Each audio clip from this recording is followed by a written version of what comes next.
অনেক কষ্ট করে আপনি একটা ভিডিও রেকর্ড করেছেন, এডিট করেছেন আর ইউটিউবে আপলোড দিয়েছেন, কিন্তু রেজাল্ট দেখা গেল ভিউই আসছে না। এতে করে আপনি হতাশ হয়ে গেলেন, এই কন্টেন্ট ক্রিয়েশন করা ছেড়ে দিলেন। এরকম কিন্তু অধিকাংশ বেলায় হয়ে থাকে। আপনি যদি কন্টেন্ট ক্রিয়েশন করেন, একটা কথা আপনাকে প্রথমে মাথায় রাখতে হবে, প্রথম দিকে আপনার ভিউ আর সাবস্ক্রাইবার আসবে না। এটা মাথায় নিয়েই আপনি আগাবেন। ইউটিউবে কন্টেন্ট ক্রিয়েশন করা আসলে কঠিন, কারণ এখানে রেজাল্ট আসে অনেক ধীরে। ধরেন আপনি আজকে একটা ভিডিও আপলোড করেছেন, এটার রেজাল্ট আপনি তৎক্ষণাৎ পাবেন না। আপনাকে ধারাবাহিকভাবে ভিডিও আপলোড করতেই থাকতে হবে। 1 বছর 2 বছর পরে যে হয়তো আপনি দেখবেন সেই ভিডিওটা আস্তে আস্তে আস্তে আস্তে অনেক র্যাঙ্ক করে গেছে।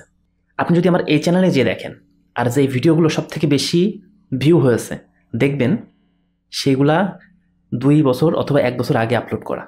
রিসেন্ট যেই ভিডিওগুলো আপলোড করা সেগুলো কিন্তু খুব বেশি ভিউ আমার হয়নি। এটা অধিকাংশদের বেলায় এরকম হয়ে থাকে।